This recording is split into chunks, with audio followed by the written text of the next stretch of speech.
Hello दोस्तों, स्वागत है आपका हमारे यूट्यूब चैनल मरीन वर्ल्ड में। दोस्तों, आज की इस वीडियो में मैं आप लोगों को बताऊंगा महान स्वतंत्रता सेनानी नेताजी सुभाष चंद्र बोस की जीवनी के बारे में। दोस्तों, वीडियो में आगे बढ़ने से पहले मैं आपसे रिक्वेस्ट करना चाहूँगा कि अगर आपने अभी तक इस चैनल को सब्सक्राइब नहीं किया है तो इसे ज़रूर सब्सक्राइब कर लीजिएगा और अगर वीडियो अच्छा लगे तो इसे शेयर ज़रूर कीजिएगा। तो चलिए दोस्तों, इस वीडियो को स्टार्ट करते हैं। स्वतंत्रता अभियान के एक और महान क्रांतिकारियों में सुभाष चंद्र बोस का नाम भी आता है। नेताजी सुभाष चंद्र बोस ने भारतीय राष्ट्रीय सेना का निर्माण किया था, जो विशेषतः आज़ाद हिंद फौज के नाम से प्रसिद्ध थी। सुभाष चंद्र बोस स्वामी विवेकानंद को बहुत मानते थे। तुम मुझे खून दो, मैं तुम्हें आज़ादी दूंगा, सुभाष चंद्र बोस का ये प्रसिद्ध नारा था। उन्होंने अपने स्वतंत्रता अभियान में बहुत से प्रेरणादायक भाषण दिए और भारत के लोगों को आज़ादी के लिए संघर्ष करने की प्रेरणा दी। इनका पूरा नाम था सुभाष चंद्र जानकीनाथ बोस और इनका जन्म हुआ था 23 जनवरी 1897 को बंगाल प्रांत के उड़ीसा राज्य के कटक में। इनके पिता का नाम था जानकीनाथ बोस और इनकी माता थी प्रभावती देवी। इनकी शादी हुई थी एमिली सेंकल से और इनकी एक बेटी थी अनीता बोस फाफ। 1909 में बैप्टिस्ट मिशन की स्थापना के बाद रॉबिन्सॉ कॉलेजिएट स्कूल में इन्होंने एडमिशन लिया। 1913 में मैट्रिक परीक्षा में द्वितीय स्थान हासिल करने के बाद उन्हें प्रेसिडेंसी यूनिवर्सिटी में दाखिल कराया गया, जहां उन्होंने अपनी पढ़ाई पूरी की। इन्होंने आज़ाद हिंद फौज, all India national forward block और स्वतंत्र भारत की अस्थायी सरकार जैसे संगठनों की स्थापना की थी। इनकी मृत्यु हुई थी 18 अगस्त 1945 को। सुभाष चंद्र बोस का जन्म 23 जनवरी 1897 को ओडिशा के कटक में हुआ था। ये जानकीनाथ बोस और श्रीमती प्रभावती देवी के 14 संतानों में से 9वीं संतान थे। सुभाष चंद्र बोस जी के पिता जानकीनाथ बोस उस समय एक प्रसिद्ध वकील थे। उनकी वकालत से कई लोग प्रभावित थे। आपको बता दें कि पहले वे सरकारी वकील थे, इसके बाद फिर उन्होंने निजी प्रैक्टिस शुरू कर दी। इसके बाद उन्होंने कटक की महापालिका में काफ़ी लंबे समय तक काम भी किया और वे बंगाल विधानसभा के सदस्य भी रहे। उन्हें राय बहादुर का खिताब भी अंग्रेजों द्वारा दिया गया था। सुभाष चंद्र बोस को देशभक्ति अपने पिता से विरासत के रूप में मिली थी। जानकीनाथ बोस सरकारी अधिकारी होते हुए भी कांग्रेस के अधिवेशनों में शामिल होने जाते थे और लोक सेवा के कामों में बढ़ चढ़ कर हिस्सा लेते थे। आपको बता दें कि ये खादी, स्वदेशी और राष्ट्रीय शैक्षिक संस्थाओं के पक्षधर थे। सुभाष चंद्र बोस की माता प्रभावती देवी उत्तरी कलकत्ता के परंपरावादी दत्त परिवार की बेटी थीं। ये बहुत ही दृढ़ इच्छा शक्ति की स्वामिनी, समझदार और व्यवहार कुशल स्त्री थी। साथ ही इतने बड़े परिवार का भरण पोषण बहुत ही कुशलता से करती थीं। साहसी वीर सपूत सुभाष चंद्र बोस बचपन से ही पढ़ाई लिखाई में काफ़ी होनहार थे। उन्होंने अपनी प्राइमरी स्कूल की पढ़ाई कटक के प्रोटेस्टेंट यूरोपियन स्कूल से पूरी की और 1909 में उन्होंने रेवेंसा कॉलेजिएट स्कूल में एडमिशन लिया। नेताजी सुभाष चंद्र बोस पर अपने प्रिंसिपल बेनी माधव दास के व्यक्तित्व का बहुत प्रभाव पड़ा। इसके साथ ही उन्होंने स्वामी विवेकानंद जी के साहित्य का पूरा अध्ययन कर लिया था। पढ़ाई के प्रति अपने मेहनत और लगन से सुभाष चंद्र बोस ने मैट्रिक परीक्षा में दूसरा स्थान हासिल किया था और अपने अध्ययन से सफलता हासिल की थी। आपको बता दें कि इसके बाद 1911 में सुभाष चंद्र बोस ने प्रेसिडेंसी कॉलेज में एडमिशन लिया, लेकिन बाद में अध्यापकों और छात्रों के बीच भारत विरोधी टिप्पणियों को लेकर झगड़ा हो गया, जिसके बाद सुभाष चंद्र बोस ने छात्रों का साथ दिया और उन्हें 1 साल के लिए कॉलेज से निकाल दिया गया और उन्हें परीक्षा नहीं देने दी गई। उन्होंने बंगाली रेजिमेंट में भर्ती के लिए परीक्षा दी, लेकिन आंखों के खराब होने की वजह से उन्हें मना कर दिया गया। इसके बाद सुभाष चंद्र बोस ने 1918 में कलकत्ता यूनिवर्सिटी के स्कॉटिश कॉलेज से फिलॉसफी में BA की डिग्री प्राप्त की। फिर सुभाष चंद्र बोस ने भारतीय सिविल सेवा यानी कि ICS की परीक्षा में शामिल होने के लिए कैम्ब्रिज के फिजिट्स विलियम कॉलेज में एडमिशन लिया। अपने पिता जानकीनाथ की इच्छा पूरी करने के लिए सुभाष चंद्र बोस ने चौथे स्थान के साथ परीक्षा पास की और सिविल सेवा विभाग में नौकरी हासिल की, लेकिन सुभाष चंद्र बोस लंबे समय तक इस नौकरी को नहीं कर पाए, क्योंकि सुभाष चंद्र बोस के लिए ये नौकरी मानो किसी ब्रिटिश सरकार के अंदर काम करने जैसी थी। इसीलिए उन्होंने इस नौकरी को नैतिक रूप से अस्वीकार कर दिया। इसके बाद सुभाष चंद्र बोस ने इस नौकरी को छोड़ने का फैसला लिया और वे भारत वापस आ गए। वहीं सुभाष चंद्र बोस के अंदर बचपन से ही देशभक्ति की भावना थी, इसीलिए वे स्वतंत्रता संग्राम में योगदान देने के लिए भारतीय राष्ट्रीय कांग्रेस में शामिल हो गए और भारत को आज़ादी दिलाने के लिए उन्होंने अपना महत्वपूर्ण योगदान दिया। इस संग्राम में विजयी होने के लिए सुभाष चंद्र बोस ने पहला कदम समाचार पत्र स्वराज शुरू कर उठाया। इसके अलावा उन्होंने बंगाल प्रांतीय कांग्रेस कमेटी के लिए भी प्रचार प्रसार का काम संभाला। चित्तरंजन दास के मार्गदर्शन और सहयोग के साथ नेताजी सुभाष चंद्र बोस में राष्ट्रवाद की भावना का विकास हुआ। इसके बाद जल्द ही उन्होंने अखिल भारतीय युवा कांग्रेस के प्रेसिडेंट की अध्यक्षता हासिल की और 1923 में बंगाल राज्य के लिए कांग्रेस के सचिव के रूप में उन्होंने काम किया। इसके अलावा सुभाष चंद्र बोस को फॉरवर्ड अखबार का संपादक बना दिया गया। इस अखबार को चित्तरंजन दास ने स्थापित किया था। इसके साथ ही बोस ने कलकत्ता नगर निगम के सीईओ पद के लिए भी सफलता हासिल की और राष्ट्रहित की भावना सुभाष चंद्र बोस में कूट कूट कर भरी थी। इसीलिए आज़ादी के लिए भारतीय संघर्ष में उनका राष्ट्रवादी नज़रिया और योगदान अंग्रेजों के साथ अच्छा नहीं रहा। इसीलिए 1925 में उन्हें मांडले जेल में भेज दिया गया। नेताजी सुभाष चंद्र बोस 1927 में जेल से बाहर आ गए। इसके बाद उन्होंने अपने राजनीतिक करियर को एक आधार देकर विकसित किया। सुभाष चंद्र बोस ने कांग्रेस पार्टी के महासचिव के पद को सुरक्षित कर लिया और गुलाम भारत को अंग्रेजों के चंगुल से आज़ाद कराने की लड़ाई में भारत के प्रथम प्रधानमंत्री पंडित जवाहरलाल नेहरू के साथ काम करना शुरू कर दिया। सुभाष चंद्र बोस अपने कामों से लोगों पर अपना प्रभाव छोड़ रहे थे। इसलिए इसके 3 साल बाद उन्हें कलकत्ता के मेयर के रूप में चुना गया। 1930 के दशक के मध्य में नेताजी ने बेनिटो मुसेलिनी समेत पूरे यूरोप की यात्रा की। अपने कामों से नेताजी ने कुछ ही सालों में लोगों के बीच अपनी एक अलग छवि बना ली थी। इसके साथ ही वे एक नौजवान सोच लेकर आए थे, जिसके चलते वे यूथ लीडर के रूप में लोगों के बीच प्रिय हुए और राष्ट्रीय नेता भी बन गए। कांग्रेस की एक बैठक के दौरान कुछ नए और पुराने विचारधारा के लोगों के बीच मतभेद हुआ, जिसमें युवा नेता किसी भी नियम पर चलना नहीं चाहते थे, जबकि वे खुद के हिसाब से चलना चाहते थे। वहीं पुराने नेता ब्रिटिश सरकार के बनाए नियम के साथ आगे बढ़ना चाहते थे। वहीं सुभाष चंद्र बोस और गांधी जी के विचार भी बिल्कुल अलग थे। सुभाष चंद्र बोस महात्मा गांधी जी की अहिंसावादी विचारधारा से सहमत नहीं थे। उनकी सोच नौजवानों वाली थी, जो हिंसा में भी भरोसा रखते थे। दोनों की विचारधारा अलग अलग थी, लेकिन मकसद गुलाम भारत को आज़ाद कराने का ही था।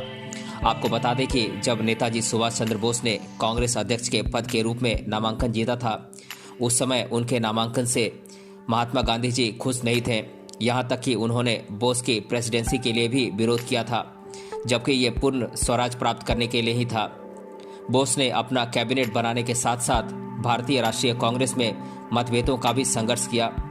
1939 के कांग्रेस के अध्यक्ष पद के चुनावों में बोस ने पट्टाभी सीतारामैया को भी हराया था, जो कि गांधी जी के चुने हुए उम्मीदवार थे।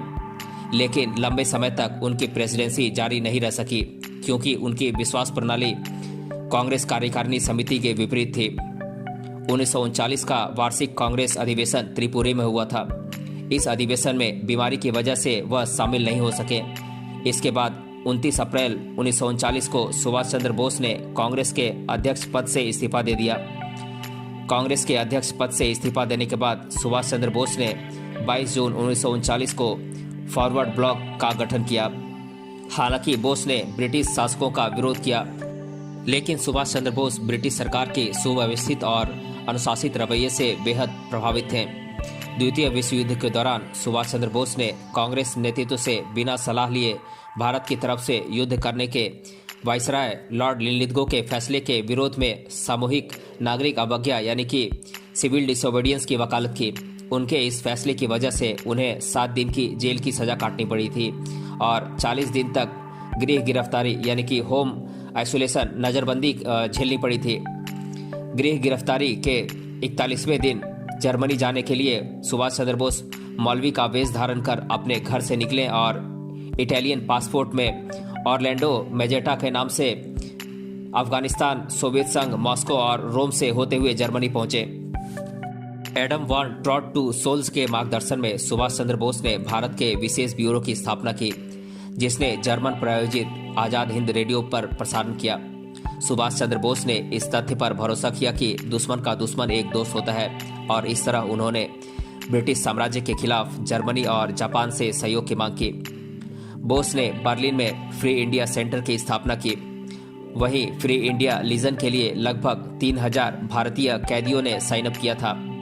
जर्मनी के युद्ध में पतन और जर्मन सेना की वापसी से सुभाष चंद्र बोस ने इस बात का अंदाजा लगा लिया था कि अब जर्मन सेना भारत से अंग्रेजों को बाहर निकालने में मदद नहीं कर पाएगी।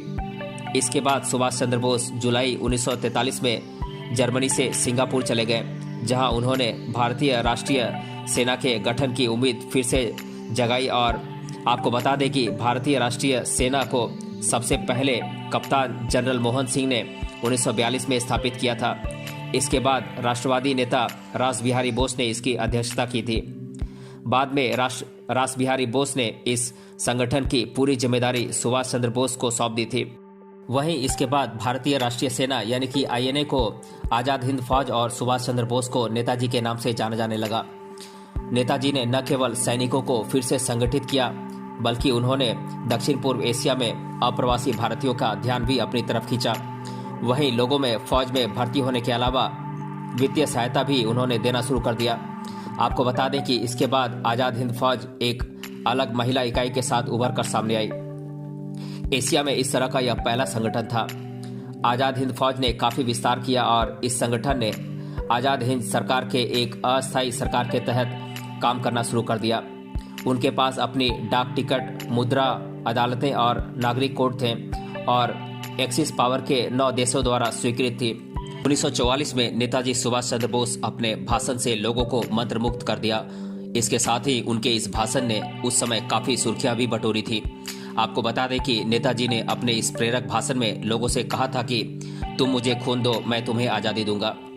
नेताजी सुभाष चंद्र बोस का भाषण का लोगों पर इतना प्रभाव पड़ा कि काफी तादाद में लोग ब्रिटिश शासकों के खिलाफ आजादी की लड़ाई में शामिल हो गए। सेना आजाद हिंद फौज के मुख्य कमांडर नेताजी के साथ ब्रिटिश राज से देश को मुक्त करने के लिए भारत की तरफ बढ़ी। रास्ते में अंडमान और निकोबार द्वीपों को स्वतंत्र किया गया। इसके बाद इन 2 द्वीपों का स्वराज और शहीद का नाम दिया गया। इसके साथ ही सेना के लिए रंगून नया आधार शिविर बन गया। बर्मा मोर्चे पर अपनी पहली प्रतिबद्धता के साथ सेना ने अंग्रेजों के खिलाफ प्रतिस्पर्धी लड़ाई लड़ी और आखिरकार इम्फाल, मणिपुर के मैदान पर भारतीय राष्ट्रीय ध्वज फहराने में कामयाब रहे। हालांकि राष्ट्रमंडल बलों के अचानक हमले में जापानी और जर्मन सेना को आश्चर्यचकित कर दिया। रंगून बेस शिविर के पीछे हटने से सुभाष चंद्र बोस का राजनीतिक हिंद फौज का प्रभावी राजनीतिक इकाई बनने का सपना चकनाचूर हो गया।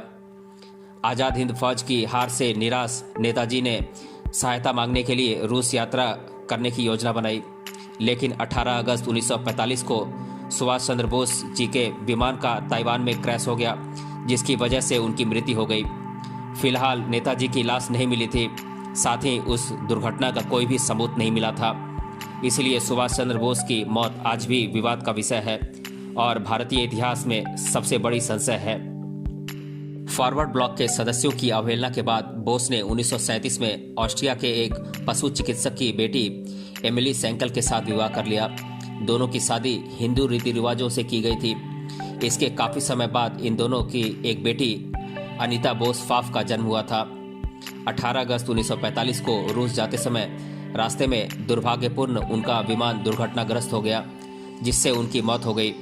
बताया जाता है कि जापानी वायुसेना का मित्सुबिशी 21 बॉम्बर विमान जिस पर वे यात्रा कर रहे थे, उस विमान के इंजन में खराबी होने की वजह से विमान ताइवान में दुर्घटनाग्रस्त हो गया। इस दुर्घटना में नेताजी सुभाष चंद्र बोस के पूरे शरीर में घाव थे और वे पूरी तरह जल चुके थे। हालांकि इलाज के लिए उन्हें अस्पताल में भर्ती करवाया गया, लेकिन वे बच नहीं सके। इसके 4 घंटे बाद वे सदा के लिए सो गए। नेताजी सुभाष चंद्र बोस का अंतिम संस्कार किया गया था और ताइहोकू में निशी हंगानजी मंदिर में बौद्ध स्मारक सेवा आयोजित की गई थी। बाद में टोक्यो, जापान में रेनकोजी मंदिर में उनकी अस्थियों को दफन किया गया था। नेताजी सुभाष चंद्र बोस को भारत के सर्वोच्च नागरिक पुरस्कार भारत रत्न पुरस्कार से मरणोपरांत सम्मानित किया गया था। हालांकि बाद में इसे पीआईएल के बाद वापस ले लिया गया था, जिसे अदालत में पुरस्कार की मरणोपरांत प्रकृति के खिलाफ दायर किया गया था।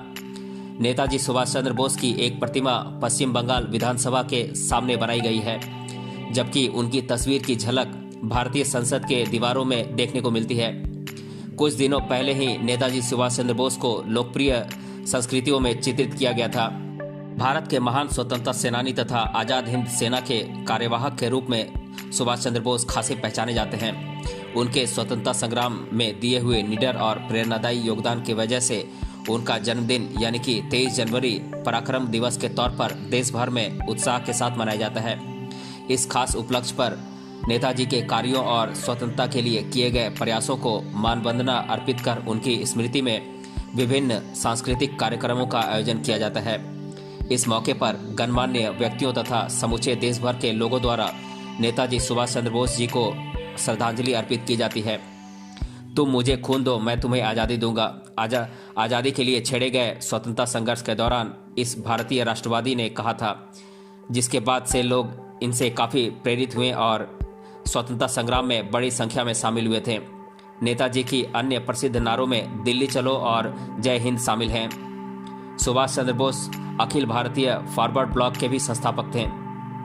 बात करें नेताजी सुभाष चंद्र बोस के विचारों की तो उन्होंने कहा था, तुम मुझे खून दो, मैं तुम्हें आज़ादी दूंगा। याद रखिए, सबसे बड़ा अपराध अन्याय को सहना और गलत व्यक्ति के साथ समझौता करना है। यह हमारा फर्ज है कि हम अपनी आज़ादी की कीमत अपने खून से चुकाएं। हमें अपने त्याग और बलिदान से जो आज़ादी मिले उसकी रक्षा करने की ताकत हमारे अंदर होनी चाहिए। मेरा अनुभव है कि हमेशा आशा की कोई न कोई किरण आती है जो हमें जीवन से दूर नहीं भटकने देती है। जो अपनी ताकत पर भरोसा करता है वो आगे बढ़ता है और उधार की ताकत वाले घायल हो जाते हैं। हमारा सफ़र कितना ही भयानक, कष्टदायी और बदतर हो सकता है, लेकिन हमें आगे बढ़ते ही रहना है। सफलता का दिन दूर हो सकता है, लेकिन उसका आना अनिवार्य है। नेताजी सुभाष चंद्र बोस एक ऐसे स्वतंत्रता सेनानी थे जिन्होंने भारतीय स्वतंत्रता संग्राम के तहत भारत को आज़ादी दिलवाने के लिए अपने प्राण को भी न्यौछावर कर दिए। उनमें वो तेज था जो लोगों को उनकी तरफ आकर्षित करता था। इसके साथ ही वे उस समय युवाओं में नया जोश और शक्ति का प्रसार करने में कामयाब हुए थे। सुभाष चंद्र बोस का नाम इतिहास के पन्नों पर सुनहरे अक्षरों में लिखा गया है। नेताजी के जीवन पर आधारित हिंदी तथा बांग्ला भाषा में फिल्में बनी हैं। ये फिल्में हैं Netaji Subhash Chandra Bose, the forgotten hero, गुमनामी, आमी सुभाष बोलची इत्यादि। सुभाष चंद्र बोस जितने कुशल संगठक और नेतृत्व करने में सक्षम व्यक्ति थे, उतना ही विचारों को कलम द्वारा प्रकट करने का कौशल भी उनके अंदर निहित था। इस परिप्रेक्ष्य में उनके द्वारा लिखी हुई किताबें उस समय के जनमानस में काफ़ी प्रसिद्ध हुई थी। ऐसी ही कुछ किताबें हैं जैसे कि the Indian struggle 1920 to 1942, an Indian Pilgrim, Congress president, Azad Hind writing and speeches, essential writings of Netaji Subhash Chandra Bose, alternative leadership, the call of the Motherland इत्यादि पुस्तकें उन्होंने लिखी थी। तो दोस्तों, आज के इस वीडियो में हमने जाना भारत के महान स्वतंत्रता सेनानी सुभाष चंद्र बोस के जीवन के बारे में। अगर ये वीडियो आपको अच्छा लगा है तो अपने फ्रेंड्स तक इसे ज़रूर शेयर करें और हमें कमेंट बॉक्स में कमेंट करके बताएं कि ये वीडियो आपको कैसा लगा। मिलते हैं अगले वीडियो में किसी अन्य टॉपिक के साथ। तब तक के लिए धन्यवाद।